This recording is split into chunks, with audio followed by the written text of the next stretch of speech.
Hello, ladies and gentlemen, and welcome to the Say Report. I'm your host, Devon Decker, and joining me, my host companion, Sejohn Sarowick. Sejohn?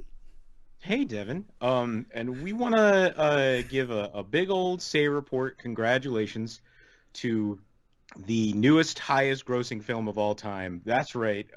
James Cameron's Avatar has finally done it, people. It is, man, I can't Woo! believe it. I can't believe that James Cameron's Avatar has finally become the highest grossing film of all time here in 2021, the year of our Lord. That's what we needed. That is, I haven't been in the bad mood, but I haven't been in the best mood. And knowing that, this reveal to me, especially as a blue woman, Mystique from X-Men, not a Navi from Avatar, is staring me down from my desk trinkets. It's Uh-huh. really that elevates my mood in a way that I don't think drugs or alcohol could even begin to Yeah. elevate a person's mood. Way to go, James Cameron. Way to go. Well, the Grab real a killer donk. the real killer of all of this is like, so James Cameron was Avatar was sitting at number one, and I have to say it that way because we live in a world now where Avatar, the television show, has come back in such a big way that now when I say Avatar in casual conversation, people automatically think I'm talking about the show again. And this was a problem at the time. Then not so much once nobody was talking about either of them for a while, and now here we are back to square one. But Yeah, so Avatar, James Cameron's Avatar is was number one for a while. Was dethroned, I believe, by a Harry Potter first or something, but then after that, it clawed its way back to number one again, and then it was Avengers, and Not a just lot of any Avengers. yeah. It Avengers was Endgame. Avengers Endgame, right? Yeah. And but that is key to this whole thing, right? Is it was like it was the culmination of this. It was to be expected, and it was a worthy title for it to hold, for the Russo brothers to hold up when it happened and all of that. Um, completely valid, right? Now, there is a small contingency of humans on this earth that really practice Schadenfreude to a fault, and they have been waiting for something to knock Avengers off so that they could point at it and laugh. And sure enough, when Avatar was the one to do it with a re-release in China, people kind of took a little bit of glee in the idea of a 10-year-old movie at this point. Um, to like knocking out Avengers Endgame. And to those people, I want to point out that they're both owned by Disney. So like at the end of the day, you can be as weird as you want about like, yeah, screw Marvel, especially this week. There's been a lot of anti-Marvel sentiment in a lot of the pockets that I've been visiting. Not because of any large upset by Marvel themselves, but with the release of the Snyder Cut, it's been a noticeable conversation of like DC versus Marvel is kind of upswung again, right? More on that later this week, but yeah, I think that's something that a lot of people are forgetting in that particular conversation is that this is Disney who's been competing with itself for 20 years now for this spot. Something like that, yes. Yeah, Harry yeah. Potter, I believe it was Harry Potter that dethroned Avatar ever so briefly. Hmm. That was actually a That substantial was a moment yeah, because that was Warner Brothers right. finally having their hat in the arena. But Hmm. I think the other thing that's incredible and crazy is Avatar is the highest grossing film of all time. That film came out, I want to say, in 2009. Am I Yeah. wrong about that? It's Um, 2009, right? well, let me go ahead and just click on this article that I literally have right in Oh, front of me. I'm sure excellent. that Look at it'll you, all yeah. prepared. Um, so it was Harry Potter and the Sorcerer's Stone um, that topped it, but then it was immediately Avatar went back into theaters in order to break it down. And I believe that Harry Potter and the Sorcerer's Stone was 2010. Uh, Sorcerer's Stone was 2001. So do you mean Deathly Hallows? you know what? They say Sorcerer's Stone in this article, but you must be right. It cannot possibly have been Sorcerer's Stone. I mean, it Um, could be. It could have been one of those things where, like, it got a re-release and that pushed it over from yeah, people wanting to see it in theaters. I it don't was know. 2009 though. It was To answer your 2009. first That's the yes, important thing yeah, yeah. because you look at something like Endgame that was able to outpace Avatar in a year. Like it was out for a year and outpaced Yeah. Avatar. Avatar, by your own admission right now, whenever it's lost the title, has done a re-release in order to get back the numbers and Oh secure yeah. its spot. Oh yeah. So, I mean, The really impressive thing is that Endgame did it within a year's time, and then Avatar, like it took so long for it to get it back. Yes. That's an important distinction I that needs to be added to the conversation, and oh, I want to be that person who adds and it. sure, and let me be clear. I think it's utter bullshit to count any box office success this late in the game towards that sort of like. Obviously, when you're talking cold hard numbers, you cannot deny it made this much money. Boom, there it goes, right? But to somehow hold that up as some gold medal, right? And I mean, even to the point where the Russo brothers got on Twitter and congratulated Cameron on taking back the throne. That felt a little weird to me because of exactly what you're saying, Dev. And this idea of like the re-release and suspiciously timed to only ever really truly anytime it only comes back when it's surpassed. Disney doesn't bother putting it out when it's doing okay, right? So clearly there's this like weird like feeling that Disney has that no, we have four other movies that we're banking on and a whole other like kingdom that we're building in Disney World. We cannot let this die. We cannot let this die. Yeah, I mean, but the unfortunate thing is that re-releases were such a big part of the Hollywood machine before in-home viewing became possible in the 80s that it has to be part of the conversation, because re-releasing a movie to make more money off of that existing movie was such an important part of how Hollywood kept its hooks in you. Like, because we couldn't release a major, huge tentpole film every year like we can now. And Oh, I forgot what the other one is in this conversation, just to add more fuel to the Disney fire. Yeah. Star Wars Force Awakens also took the throne for a little bit, and then Avengers was the one that toppled that. Yeah. So it was Avatar, then Harry Potter, then Avatar, then Star Wars, and then Avengers, and now back to Avatar. But between those, between Star Wars, Avengers, and Avatar, guess who's raking in all of that money? Mickey Mouse is doing blow with the money from all three, so it's fine, right? Mickey Mouse must be terrible to share cocaine with.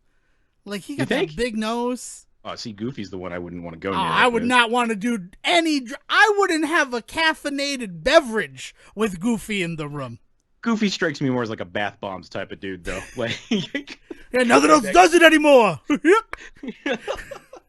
But I wanted to talk about the re-release thing.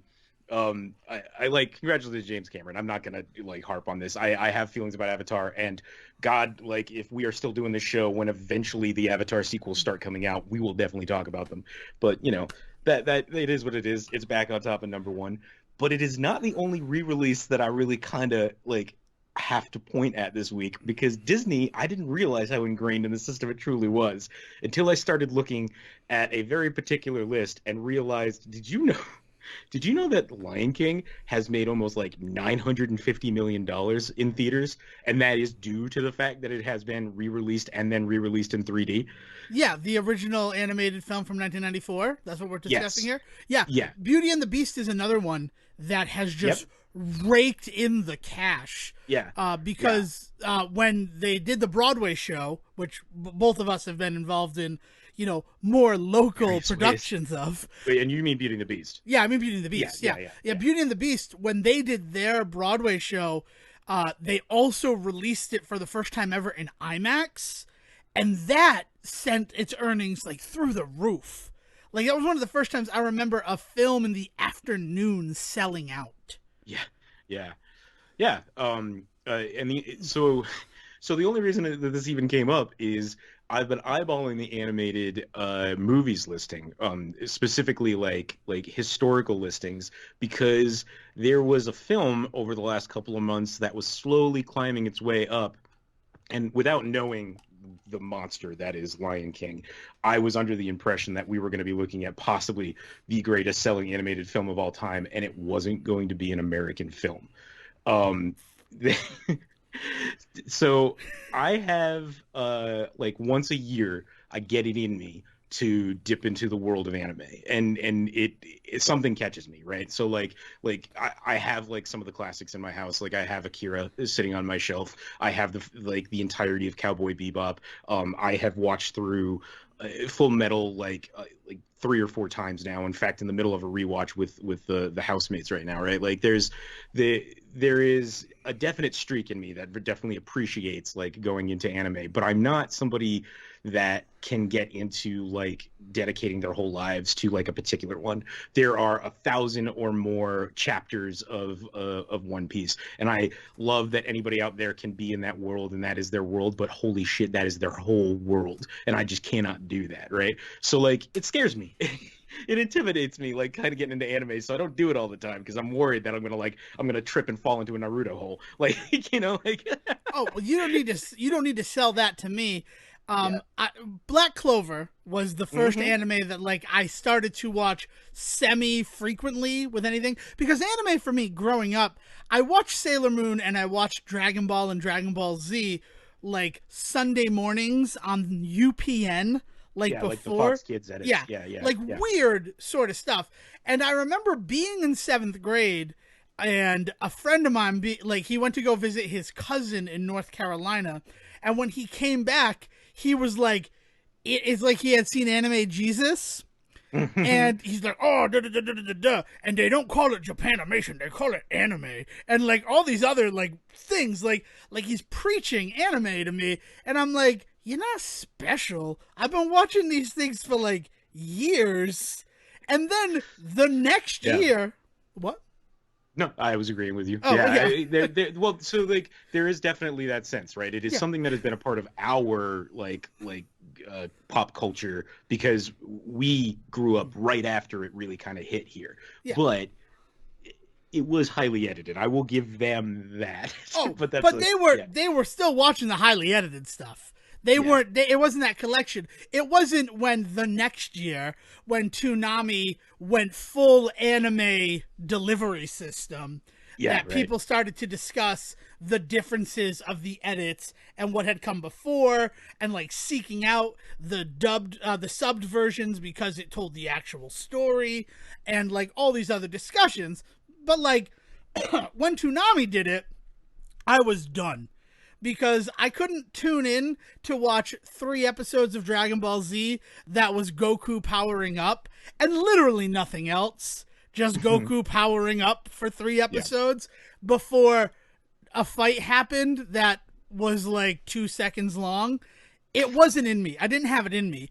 yeah, And they didn't have enough episodes. So those same 3 episodes of Goku powering up would air like every 3 months, and it yeah, was yeah. just like a slog to wait for a new episode. So anime, like, it never got its hooks in me. And then I was watching something on Adult Swim and I saw an ad for Black Clover, and I'm like, I'll give it a shot, right? Not Right. thinking that I would get invested in it in any way, shape, or form.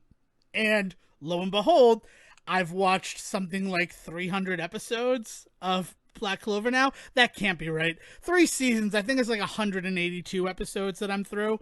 But That I mean it could go either way, honestly, yeah, with anime. So yeah, yeah. but I think it's traditionally it's one episode a day for 5 days of the week, for like the whole year, and yeah. like that's usually a series. But like when I say a series, I mean it almost like a British one. Like it's like there's gonna be more series if it's a good show.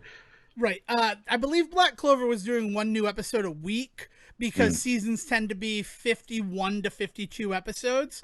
yeah.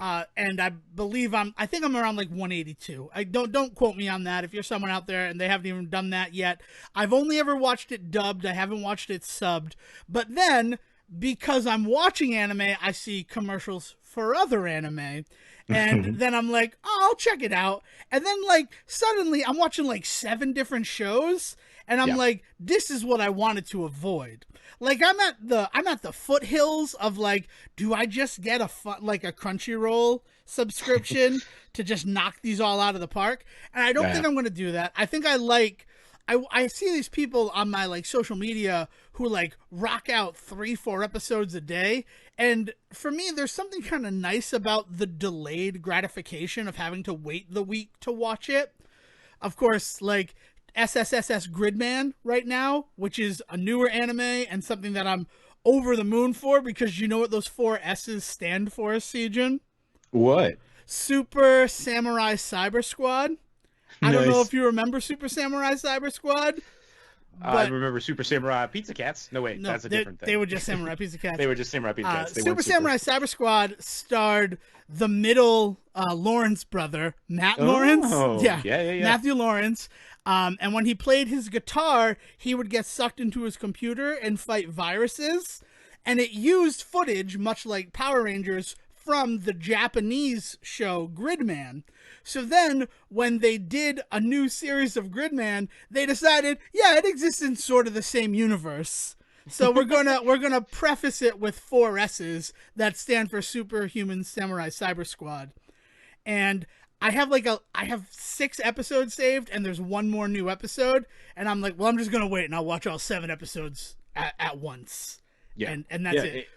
Anime is a dangerous game, man. Yeah. Like there's a lot of really enjoyable content out there, and like I said, I don't fault anybody that gets really into it, but like One Piece is so big that there are Disney World style like One Piece attractions in Japan, and like people live their whole lives just watching episodes, writing about episodes, and then like going out and buying the mangas and what traditionally happens is they get I want to make sure I say this right, Shogun Jump, which is and I think there's like 2 or 3 different versions of that magazine, and what it is they come out once a week, and every week there's a new chapter, like for like 5 or 6 different anime, and there's an action one, there's like a slice of life one, there's like depending on what you're into. So a lot of these animes that people talk about nowadays that they really love are coming out of that, like Dragon Ball, One Piece, all of that started in those types of places, and they just did so well that they either were able to break out on their own, or they carried those magazines for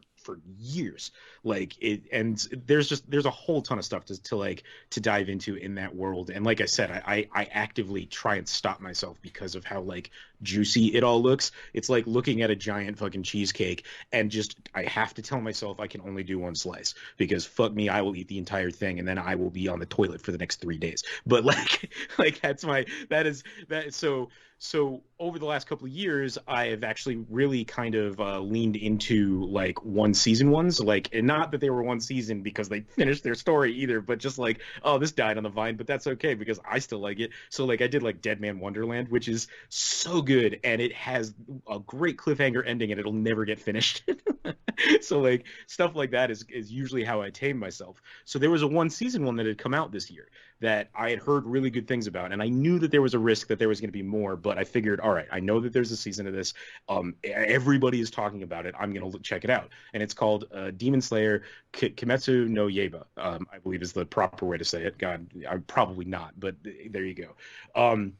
And it's this really interesting period action is the term for it. Takes place in like the 1910s, and basically a kid comes home one day and finds that his whole family has been slayed by demons, and his sister has been turned into one. And so he decides to try and figure out a way to rescue her and slay demons, and it's this whole thing, right, where he just goes on this like fantasy style adventure, meets all sorts of crazy anime characters and all that.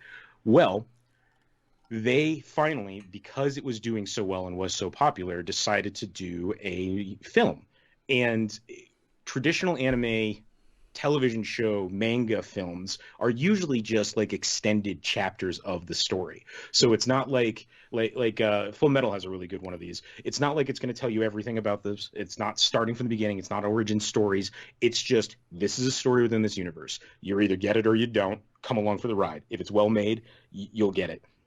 Lupin the Third is a really good example of this. Studio Ghibli started on one of these because Lupin the Third had been a thing for years before they made the first film version of it. Castle of Castigliego, I believe is the proper way to say that one. Yep. Another one that I'm not sure on. But that's a really good example of this. If you watch that movie, you get all that good Studio Ghibli-ness, but also like a lot of the time you feel like you might be kind of missing something. Like these characters all know each other already somehow, and this universe already exists in a way. So if you're okay with that, like I encourage you to like try some of these, because what happens is you watch them and that's it. Like that sets you off down the path. But this one has been doing so good, and the movie is called Mugen Train. So it's Demon Slayer Kimetsu no Yaiba the movie, Mugen Train, and it is apparently like Infinity Train meets this Demon Slayer show. So like they end up on a never-ending train, and they can't figure out how to get off, so they have to like solve puzzles and kill demons, and it has been doing so goddamn well and it was so wild to watch. The only thing closest that I could compare it to is it's the same effect. It's having the same effect on the world of animation right now that Akira did when it came out in the 80s. It is it has been climbing the charts. It's officially, like, I think right now the sixth highest grossing animated film of all time. And I was watching it, and it's real close to five and four and three and two and one, because I think it's made like 420 million. And when you start getting into that area, it's like this one's made 423 million. This one's made 426 million. The only thing I know it'll never beat is freaking Lion King, because of all of its re-releases sitting at the top of that list at $930 million. So that's just never going to happen, which was a little bit of a disappointment when I first looked into it, especially because I've been thinking about all this stuff with Avatar lately and stuff. It was like another poke in the eye. Um, but yeah, man, like Mugen Train has been like setting the world on fire. Like, it is officially the highest grossing horror film of 2020. It is considered a horror film because it's gory demon action. So like that is part of it. But it is like one of the highest grossing R-rated films of all times. It was put in for consideration to the Academy Awards. I don't know if it did this year, because I'll be honest, I haven't been paying fuck all attention to them this year. But it's like one of the top five highest grossing films of the year in the world right now. Like, it's crazy that this anime, it has kind of been coming out of nowhere, because the difference between this and Akira is that Akira is a self-contained full story. It is not a world that you need to kind of like be invited into. But this movie has completely blown Japanese cinema away, and then was able to cross over into China and Taiwan and stuff like that, and just owned in those box offices, and has like slowly been kind of working its way across the world. I don't know if we'll ever get it, unless it got into the Academy Awards this year, which I don't even know if it did. I don't think it did. But like I said, I haven't really been paying attention. But that's like, it's probably never even going to come to us over here. And it's like one of these hugely important animated films. And so now here I am, standing on the precipice. So I ordered the first season of the series. I've already watched the first couple of episodes. There's only 13 in the first season. There is a second season now already said that's going to happen. So it's crazy. I think there's technically 26 that are out right now. I think they did a season season 1 and a season 1.5, so those are 13 each, and then the movie, and then season 2 is set to start next year. Yeah, it's a I world don't, that, like, I don't have anything to add. I'm sorry. No, I'm just no. I wish I knew the answer to the Academy Awards, because I followed them, but only because the announcement was so terrible. Yeah. I cannot begin to explain to you how bad the announcement was, because I had on CBS this morning, right? That was just on in the house, and they're like, we're waiting for information to come in as to who's nominated. Meanwhile, I'm on the Academy's Twitter page, and they're all listed on their Twitter page, separated out by category. Everything is listed. Yeah. And had been listed for like hours, like tweeted 2 hours ago. So the fact that CBS this morning couldn't be like, all right, well, here's this and here's that, like, it blew my mind that they couldn't give a definitive answer on what was nominated after the nominations were available. Yeah, man. I mean, I feel like that's been the last couple of months as far as like pop culture media goes, is we've been inside for so long that like nobody's talking to each other anymore, and nobody can get clarification on anything. I mean, like, it feels like exactly what we were talking about with not knowing whether or not Justice League was a series or a movie 2 days before it came out. Which apparently I did find out January 21st of this year is when they confirmed that it would be released as one solid cinematic experience at 4 hours and 2 minutes. But even then, and I do even then, you know that shot I sent you? I sent you a shot of Rotten Tomatoes, not like with no information on the page. It turns out because that was the quote unquote series page, because Rotten Tomatoes had 2 pages up, one for a movie version, one for a television version, just in case it became either. That's crazy. And the other thing is, I mean, we're going to do our very special episode on Zack Snyder's Justice League that'll be dropping later this week. But I just want to let anyone know who like sees that 4-hour runtime and sees that as a hurdle to like admission, is broken up into 6 parts. And each of the parts is a fairly digestible size. Like, it's not too crazy. They're not like an hour long. They're like just short of an hour, and the runtime of each part varies, and it's 6 parts and an epilogue. So like, if you don't have the 4 hours to watch it watch it in the parts.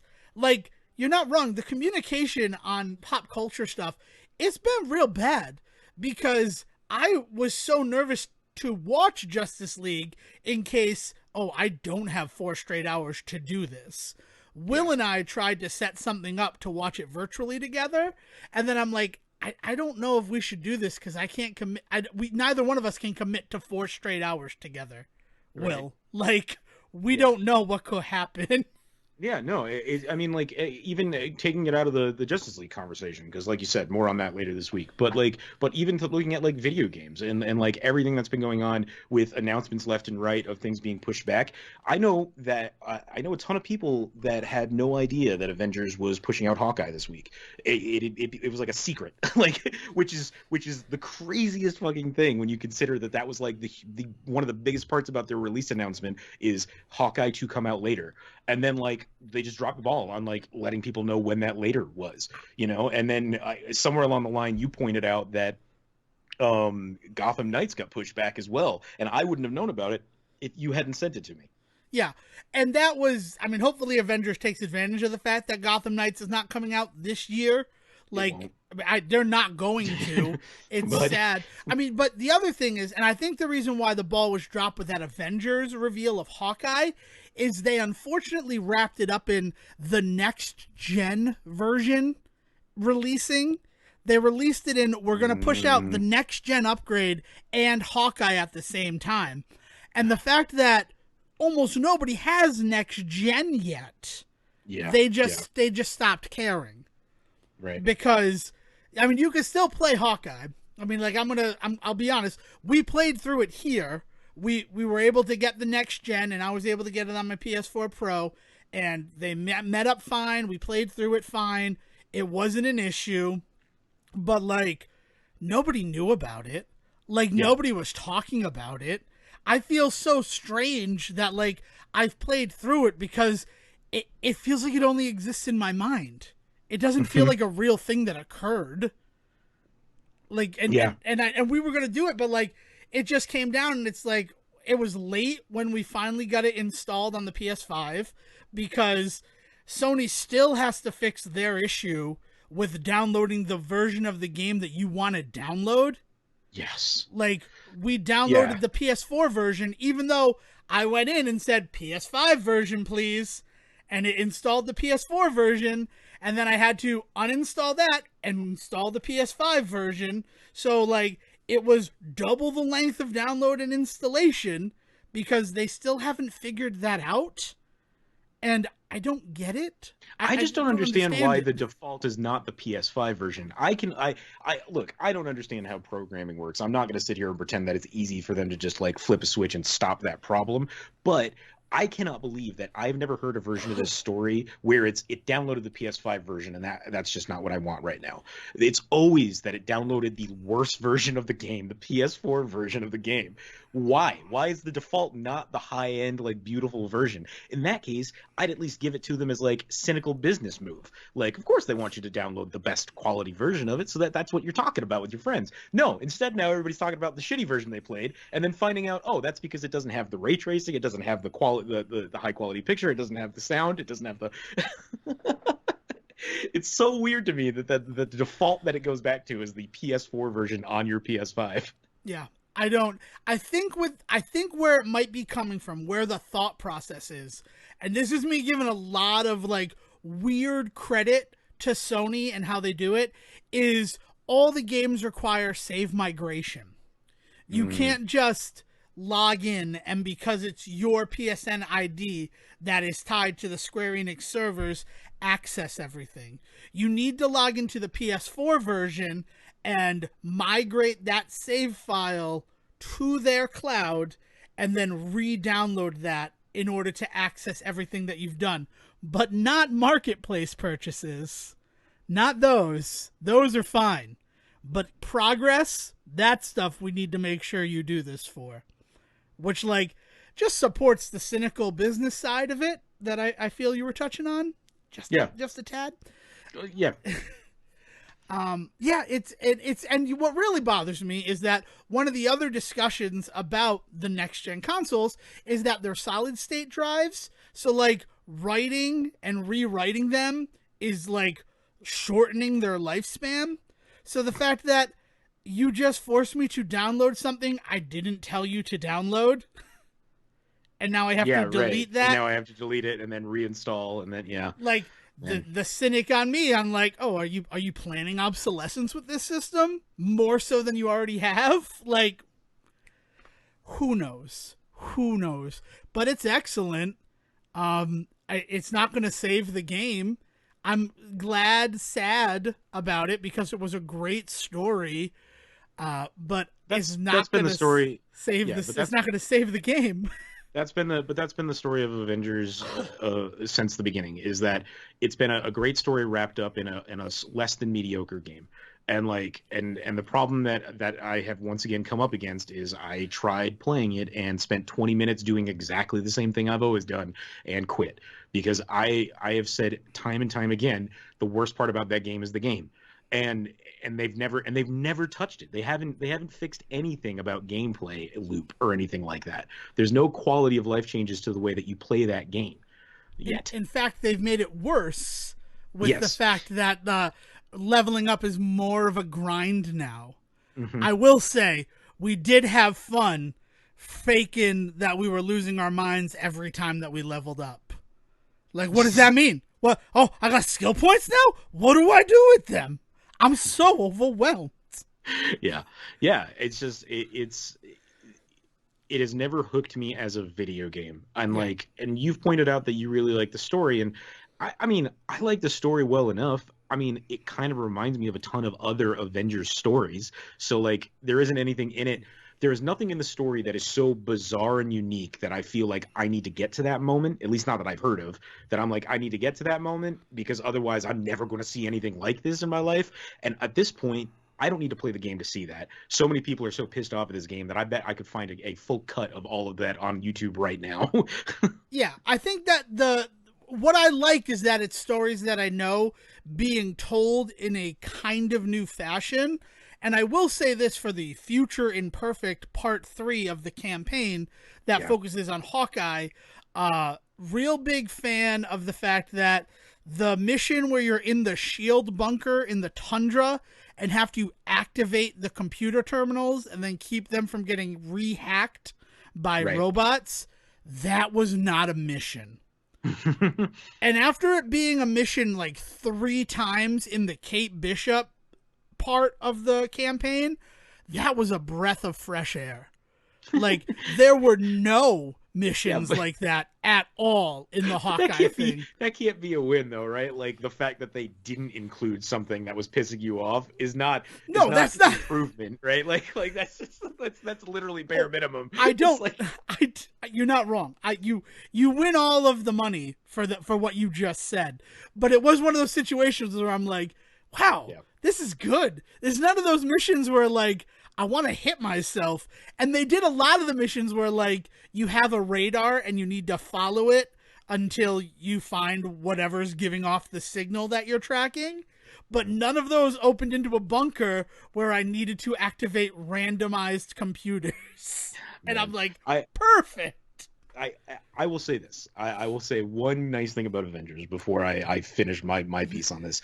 It has officially hit like Star Wars Online DC Universe levels of things have gotten so bad in the public eye of that game that they basically could just like shut that game down and rebuild from the ground back up and come back like phoenixes from the ashes like both of those other franchises did. Because like I remember when DC Online like burned to the ground for like a hot second and they were like, forget it, fuck this, we're just going to revamp everything, we're going to change everything, we'll come back for 2 or 3 years and then we'll shut it all down. And people loved those last 2 or 3 years. It became like something to talk about. And then like Star Trek Online, as far as I know, is still going because of their whole like redo. They like completely redid like the character creation concept and like the structure of playing that game, and it just became something completely different. And people are still playing that.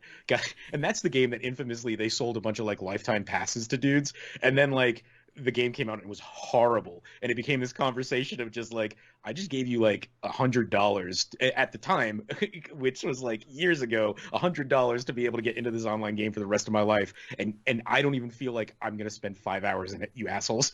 Like And so Avengers is slowly getting to that point where basically they have nowhere to go but up, I guess is what I'm saying. I don't think they're gonna take it, especially after, I mean, 2 weeks ago was the announcement that Anthem is just done.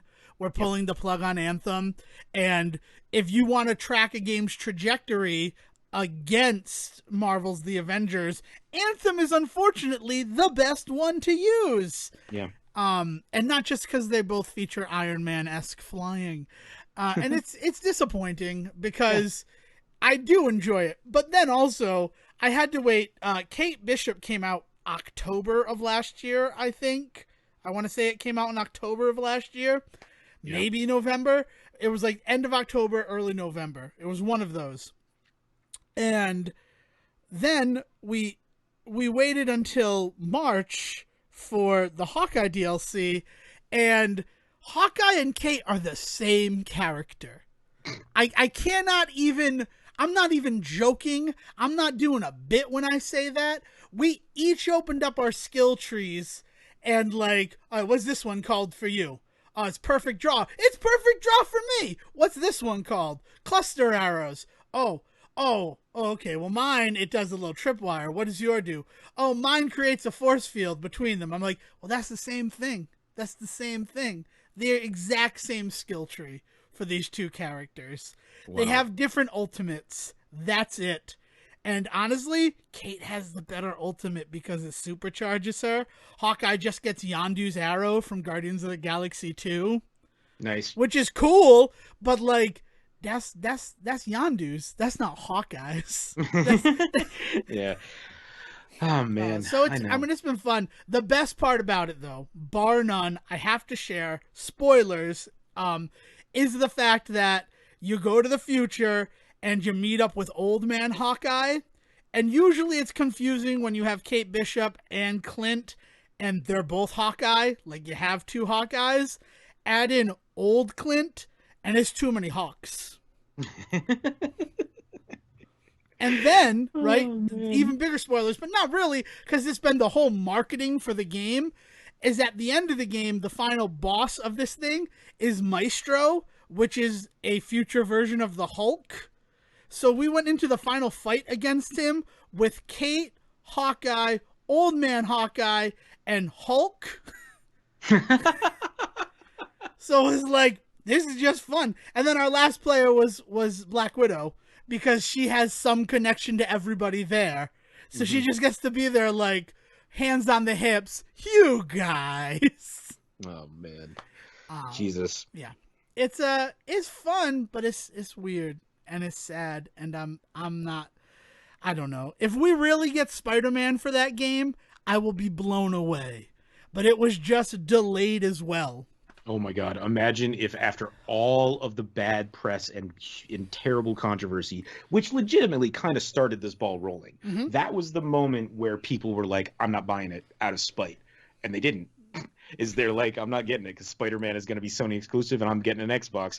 And like, you know, I said at the time, I don't blame you for feeling crappy, but like we all knew it was going to happen. Sony owns Spider-Man. Sony owns the PlayStation. Guess what's going to happen to Spider-Man? Like there's, and so like the second that they said that, to turn around now and have him not even come out would be, I mean, it would be another victory for the for the armchair like pop nerds out there that are out there like running everything right now. Their demand for a Snyder cut has been met. Avengers dying before Spider-Man even comes out gets to be a thing. Like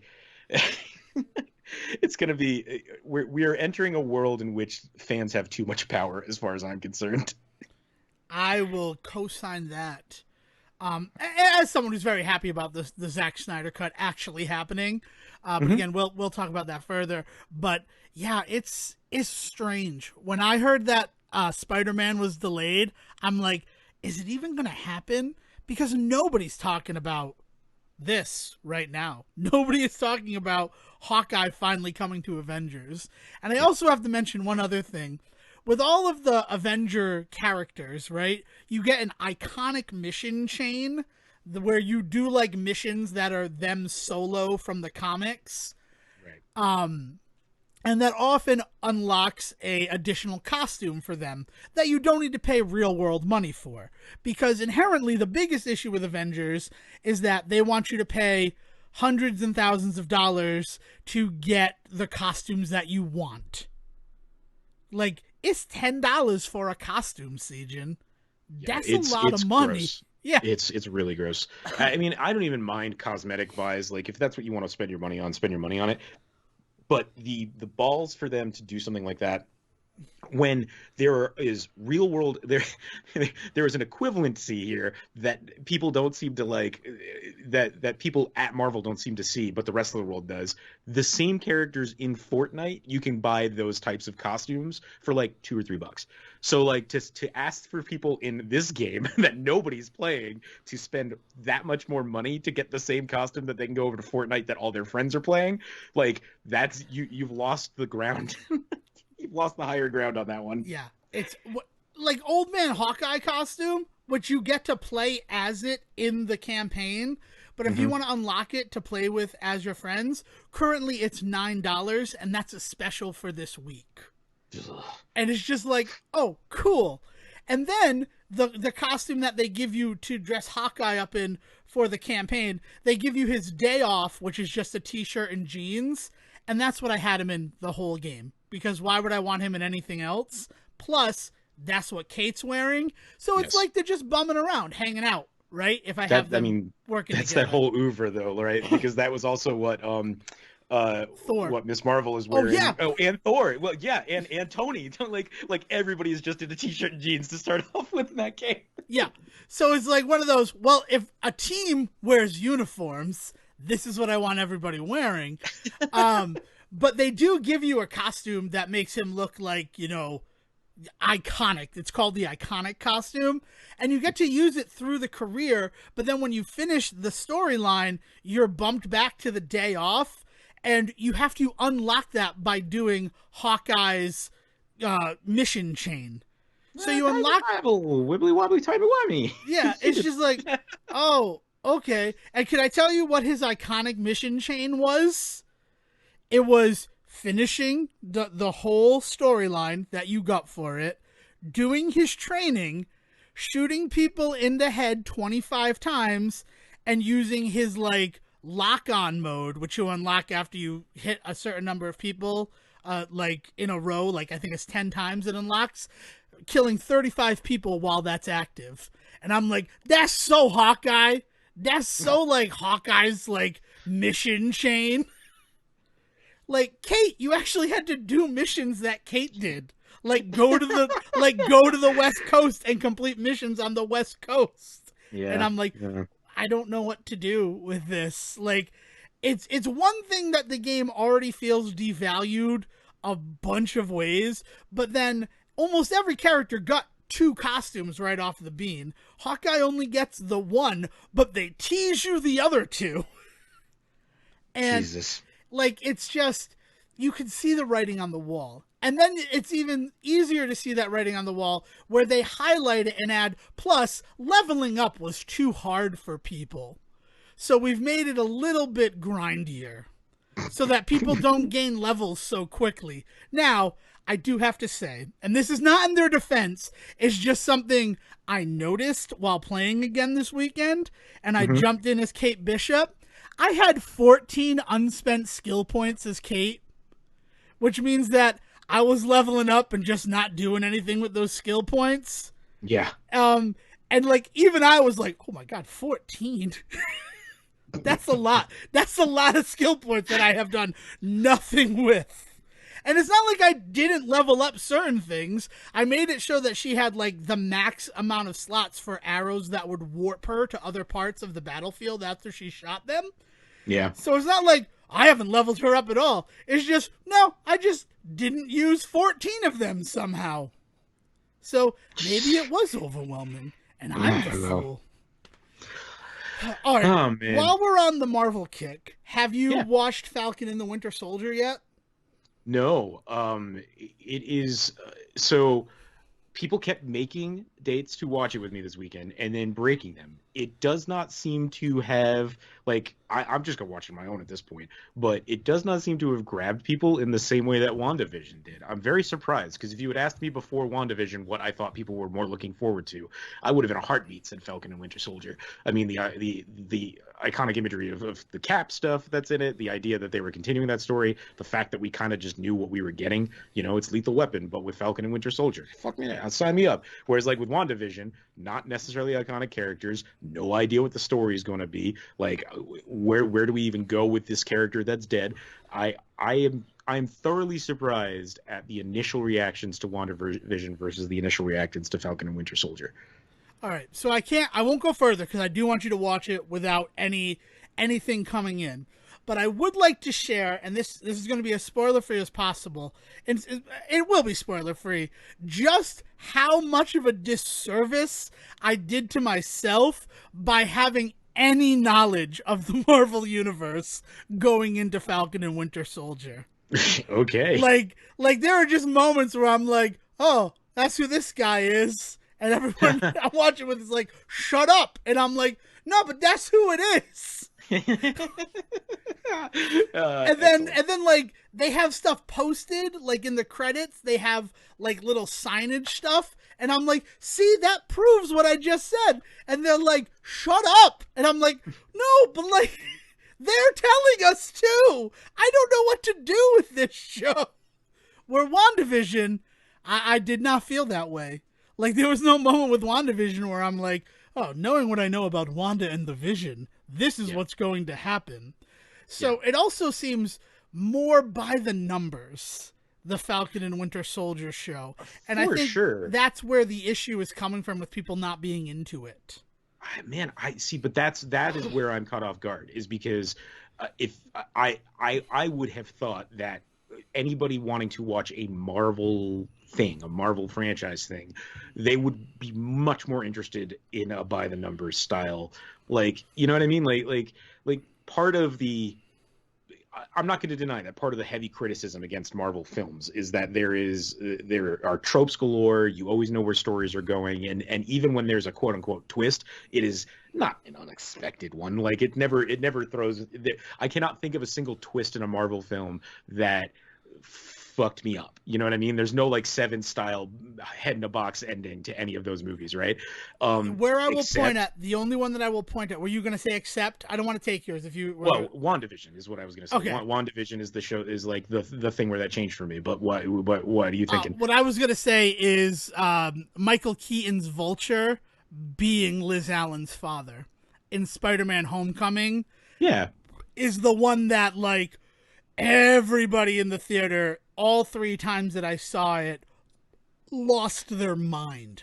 Like when he opens the door, that moment when he opens the door, and it was just like, and I mean, I didn't even see it coming, right? Which is probably one of those reasons. But like nobody saw it coming in the 3 viewings I saw. Yeah, and I'll give you like, it's not that there's not surprise moments in the movie. Mm-hmm. There's definitely something within the movie that is surprising, but that moment and the reveal of that, it didn't change the lore of the universe in a way that it made me want to go back and rewatch Iron Man, because everything's been leading up to that moment. You know what I mean? Yeah. But again, WandaVision would be the one exception to that. Like, it made me want to go back and watch other stuff with Wanda and Vision in it to really kind of get a feel and an understanding for some things that I might not have realized then. Like, it wasn't until my 3rd rewatch of WandaVision, because I've watched it 4 times at this point, but it wasn't until my 3rd rewatch of it that I really started thinking about how you can actually kind of see a big difference in the way that Vision speaks and behaves when it's actually him versus, I mean, spoiler alerts for WandaVision, I guess I should say that, but when it's actually him versus Wanda's version of him, right? Like his behavior is actually kind of completely jarringly different, but I didn't really think about it until I went back and watched some other stuff with him, and I was like, oh man, like the guy in Age of Ultron is not the guy in WandaVision, and then there's a reason for that, right? So anyway, so to that point, the ways that people really latched on to learning more about these characters that they didn't know about, the mystery of the world and wanting to know what it means with Marvel going forward, like that was a wonderful surprise. I guess I'm also now surprised how like that seems to be just more of what people want. They're not really into the idea of just an action heavy Marvel comic book style show, and that's not fair because I also know that people are watching it and enjoying it. It's not like I'm hearing terrible things about it. It's just that like people are not in the whole like I need to see it every week mode that they were with WandaVision. Like there's definitely a feeling of I'll wait until like there's 3 or 4 and then I'll sit down one night and just have a good time for 3 hours as opposed to watching one this week, one next week. I think where they did themselves a disservice was releasing one episode. WandaVision dropping with 2 episodes right off the start allowed them to really kind of communicate to the viewer what they were going to be getting each week and make them understand that this is something that you should watch weekly.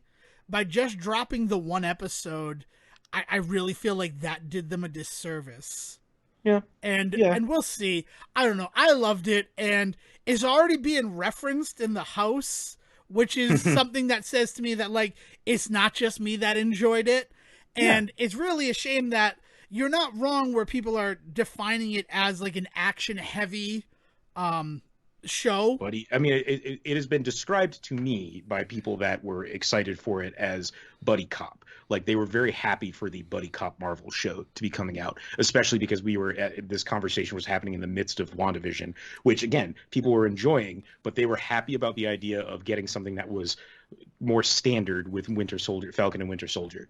And really I should go back to those people and see what they're saying, because my only real reference point right now are the 2 or 3 people that I've made plans with to watch it, and then something came up this weekend, or they weren't really feeling it at 10 o'clock on a Sunday morning, or you know what I mean, like there was no like it was constantly like, actually I have to wash my hair was like the excuse. Like there was no good excuse for not doing it this weekend.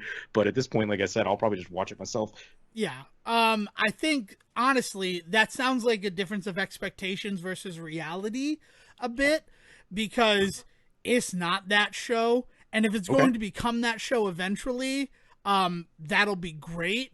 But currently it feels like it's Falcon and the Winter Soldier in here's Falcon's story for like 5 minutes, and then here's where Winter Soldier is for 5 minutes, and we're going to split between them like an A-B storyline. And that really worked for me. I really enjoyed that. But if you're somebody who's looking forward to them going on adventures together and that like Riggs Murtaugh interaction, that's not what the show was in that first episode. I mean, they did market that show very heavily on the interactions between the 2 of them. So, like, if it doesn't become that, they done fucked up somewhere. And at this point, Marvel doesn't do that. So, like, so it's just But I think that might be why people are going to wait until that's actually happening. My favorite critique about the show has been there hasn't been a single send up of 50 sitcoms yet. What am I watching? Nice. So it's that solid. you? No, that wasn't me. That was someone. No, I knew right away that I was going to be watching like NCIS MCU. I knew that that's what the show was going to be. And that's actually a pretty apt description based on where they're existing and the various NCISs that are out there. That's the closest I'll get to spoilers without you watching it. I'd like to talk about another show. I don't know if you've watched it yet, but we have 4 episodes now, so I feel like it's fair game to chat about. Let's do it. And that's Kenan. Because you were very excited about Kenan when you found out about it. Yeah. Have you gotten to watch any of it yet? It's on Peacock. No. It's not on Peacock. It's on Hulu. It's on Hulu? Yeah, it's on regular NBC on Tuesday nights at 8:30. 8 o'clock, they show Young Rock. I think this is probably the second time we've had this conversation, and maybe the first one was off mic. But it is legitimately the idea that I keep thinking it's an NBC property, and I have been trained over the last few months to believe that that means it's on Peacock. And so, like, the fact that it is not on Peacock is, again, I'm sure you have said this to me already, a surprise to me yet again, though. Yeah, no, because I think we have had this conversation. It's okay. It's really good. Again, I won't ruin it. I don't want to give anything away about it to you. But it's on Hulu if you still have Hulu. I do, and I'm going to set up a reminder to watch it literally right now. Excellent. I'd also recommend Young Rock. Young Rock is not as good, but it feels like the weird baby child of Me, Myself, and I. I don't know if you remember that show. with John Larroquette and Bobby Moynihan and Ew. the other Shazam, the Freddy from Shazam movie. Yeah, but it was the one where it was the same dude 3 points in his life dealing with Similar problems. overlapping issues. Yeah. Yeah. And that was what every episode was, where young Rock, and then so it's sort of that meets young Sheldon. So there are 3 different eras of The Rock, where like he's 8 years old, he's in high school, and he's in college. Those are the 3 Rocks. Okay. And in the first episode, you get a brief little snippet of all of them, and introducing what was going on in Rock's life at the time. And Dwayne Johnson's life at the time, right? It's strange. It's called Young Rock, but he kind of wants to get rid of that. I don't know what Dwayne Johnson is doing, to be completely honest. And there's also a 4th Rock, a framing device set in 2032 where he is running for president. So all of the stories are him doing interview shows talking about his life and his experiences and why they'll make him a good president. Yeah. That's amazing. That is, I think the initial explanation of what that show is of the 3 of them is interesting enough to get somebody like me or my mom interested in just checking it out, because who doesn't like watching Dwayne Johnson? And then you add to that the whole everyone hates Chris element to it, right? That's really intriguing. By adding this 4th layer to it, you have made it a must-watch for me. Oh yeah, it's totally great. And then just the first episode has that sort of life in pieces, me, myself, and I structure where you visit with the 3 versions. And then the second episode was just him as a kid. No, it was him in high school. The third was him as a kid, and then the 4th was him in college. And each different shows, different sort of stories. By all accounts, inspired by true events from his life, and some of them are easy to track. Like the 4th one is him in college and him, pulling all of the ligaments in his shoulder right before the first game of the season, and how that affected him as a student and as an athlete. And that's a well-known story, and they even touch on some iconic imagery from Dwayne Johnson on the internet. But that show is good. I enjoy it. I don't know if there's much of a future unless it is Dwayne Johnson telling us I'll be running for president in 2032. Yeah. Which it really does feel that way. I'm not even kidding. And I'd vote for him after these 4 episodes. But if you're going to watch Kenan, this one is also available on Hulu. 4 episodes, so, enough to judge. The 4-episode test makes a lot of sense. Yeah. And I'd recommend you check that one out too. Throw that one into your reminder as well. Because I'd like to hear what you say. So far, I'm a big fan of both of them, but I'll wait to discuss Kenan and its relationship to similar shows. Okay. After you've seen some of it, after you have a basis for it. But they're worth watching. And also, I know I crowed about it 3 episodes ago when it passed 4 episodes, but Walker on the CW might legitimately be my new favorite TV show. Oh yeah, man. I can't, it's so good every week. It is what I look forward to watching.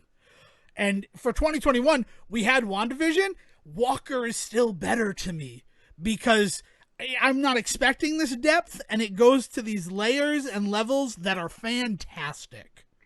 Yeah, I mean, you can't deny the element of surprise for sure. The treat, the show does not have to be this good. That adds a lot to a show for sure. Yeah. So, big thumbs up. But still, check that one out.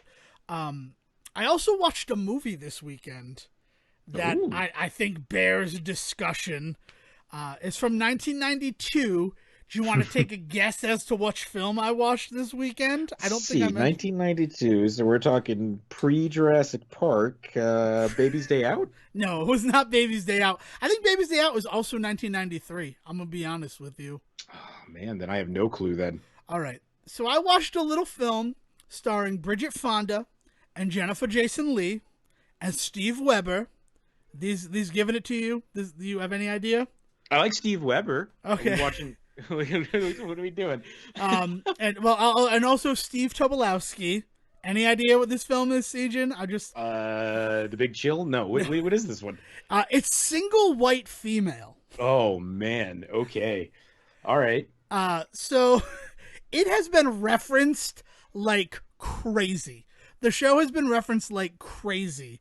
Call Me Cat referenced it a bunch of times, and like it was referenced so much that once we finished up Quentin Tarantino, we decided that Saturday movies are going to become classics. So like Okay. movies that you probably should have seen either because they were nominated for or won an Academy Award, or they're just such a big part of pop culture.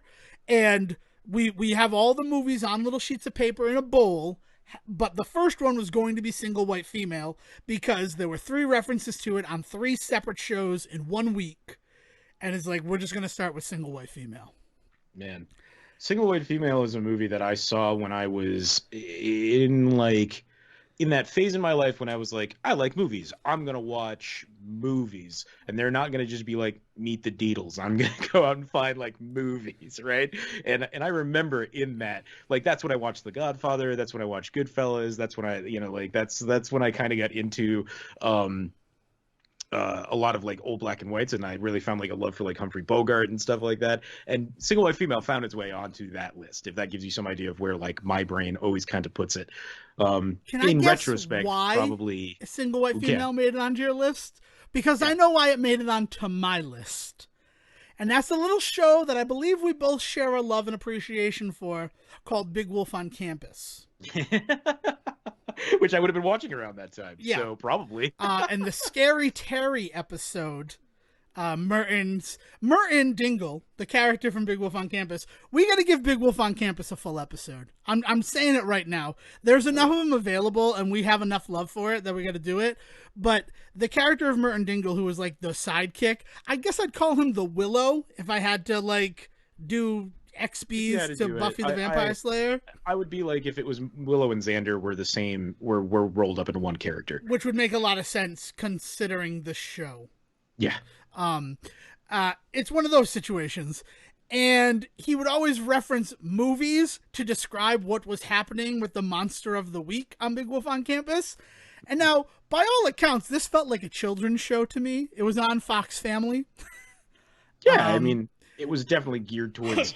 It was hitting the same audience that I feel like Goosebumps and stuff were aiming for. Are You Afraid of the Dark? Like it can get scary, it can get weird, it can get a little adult sometimes, but at the end of the day, it's definitely meant for a like Nacho Libre audience.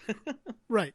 But yeah, so they reference Single White Female in that, and that always stuck with me. That always stuck with me from that Big Wolf on Campus. And like much the same way that I sought out and watched The Manchurian Candidate after watching the episode The Manchurian Werewolf, like that's been a movie that I've always kind of wanted to watch, and I've owned a copy of it for 6 years at least. But my parents were like, we're not going to watch that as a original family. Sinatra or the Oh no, not Manchurian Candidate. I owned the original Sinatra Manchurian Candidate. I got that when I was working at Blockbuster 2004. I also really like the Denzel Washington updated. Yeah. The best part about that is because it's a similar story, but they modernized it very, very well. Yeah. Like it's one of those reboots that is better than it had. It's a Walker again. It's a Walker Texas Ranger reboot. Yeah. If we're gonna make that a definitive term in our universe. But no, Single White Female I bought 2014, maybe even earlier, when like the plan was to watch a bunch of these classic movies. And this is my favorite story about the film is I bought it in a 2-pack with Single White Female 2, The Psycho. And, so it's 2 discs and they each have the cover art on them. And I put in the disc for Single White Female, and it was Single White Female 2 that was actually burned on that disc. Oops.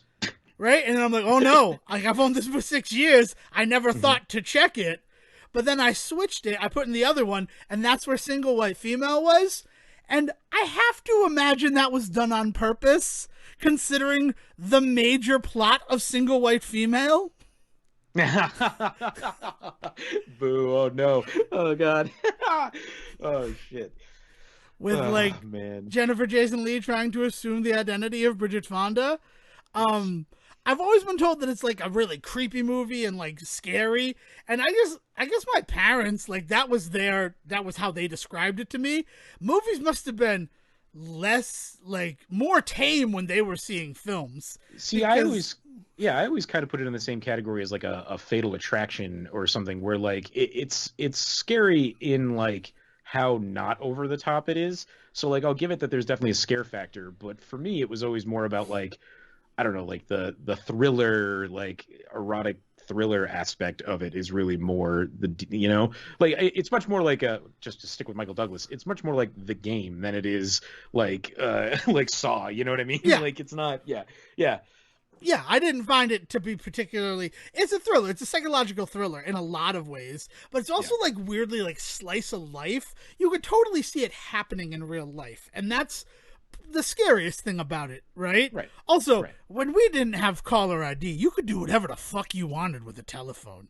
Let's just talk about it. yeah, yeah, yeah. And I think the only misstep that I would say a single white female has is that it's based on a story called Single White Female Seeks Same.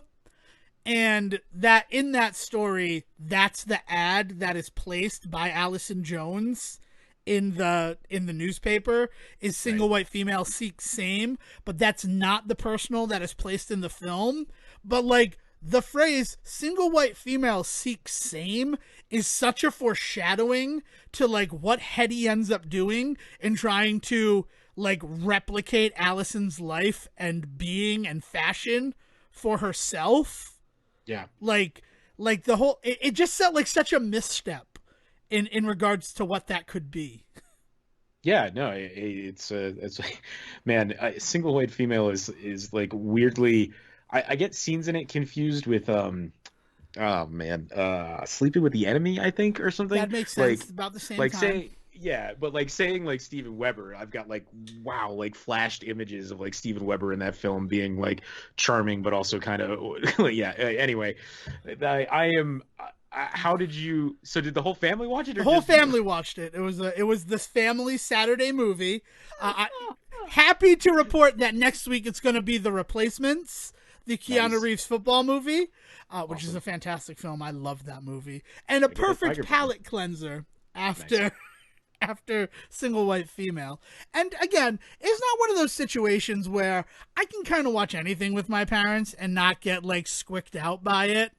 But it really does speak to, like I said, how tame movies were for my parents, because my mother's like, I can't watch people's faces during this sequence. And spoilers for an almost 30-year-old film that I might be able to convince Sejohn to do a full episode on a year from now. Who knows? Um, there's a scene where Hetty, Jennifer Jason Leigh's character, after like looking so much like Allison Jones, Bridget Fonda's character, she sneaks into Steven Weber's apartment and gives him a blowjob. Yep. And I mean, it's a pretty famous scene in it's, like yeah, yeah. yeah. And that was the scene where my mother's like, I freaking hate this scene. I couldn't watch people's faces when this was happening. And it's like, yeah, but at the same time, like, if you've been paying attention to the movie, like, you kind of know what's going to happen here.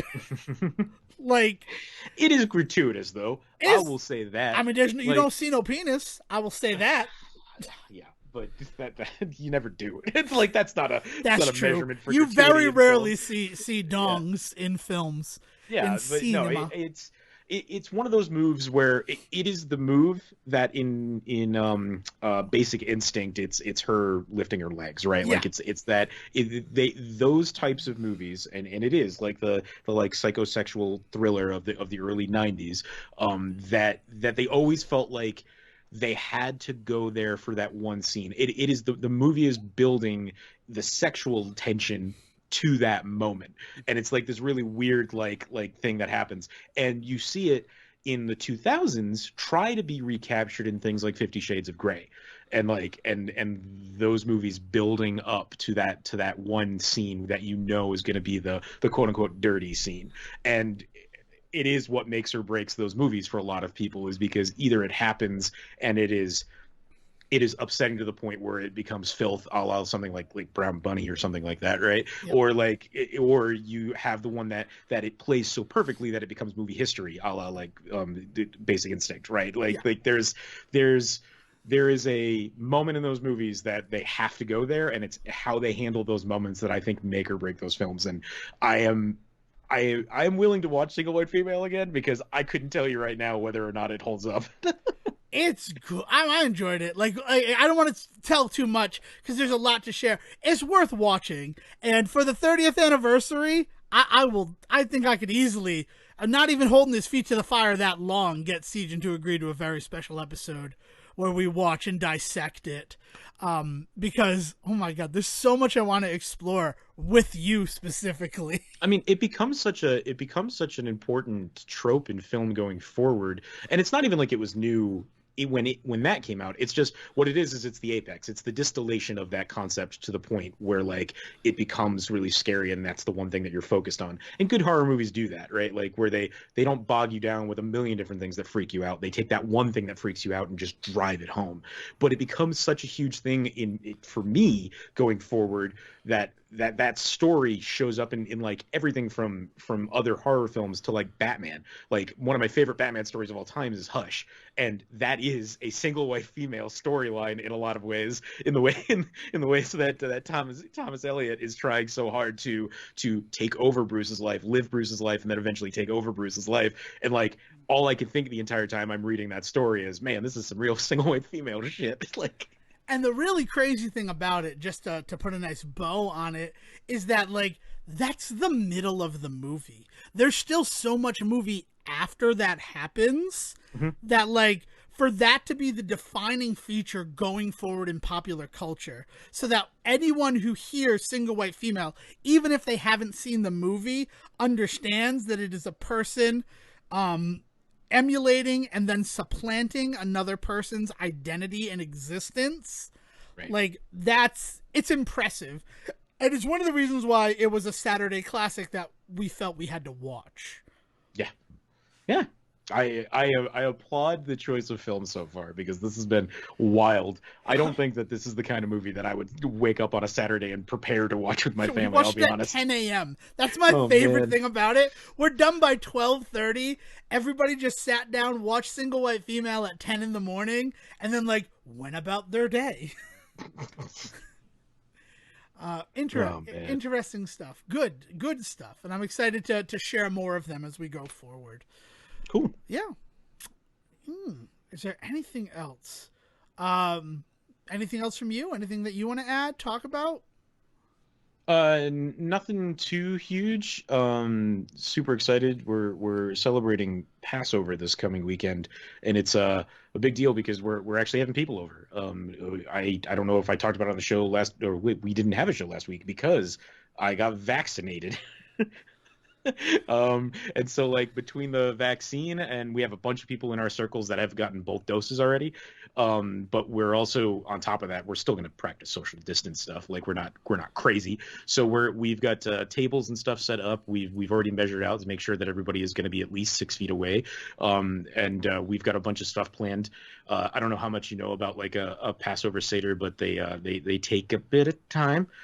Traditionally 3 to 4 hours minimum, and in that you don't get to necessarily eat the whole time. It's a bit of we learned last year for our very first Passover as a family that it was a bit of a slog to get to the part where you actually get to have dinner.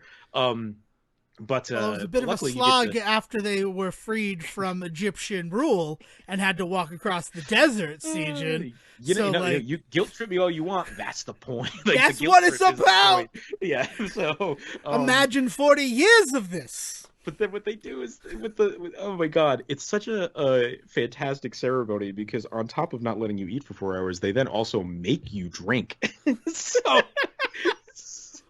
Yeah, it's gonna be a good time though. We're finally having some people over. Like I said, still practicing the safe distance stuff.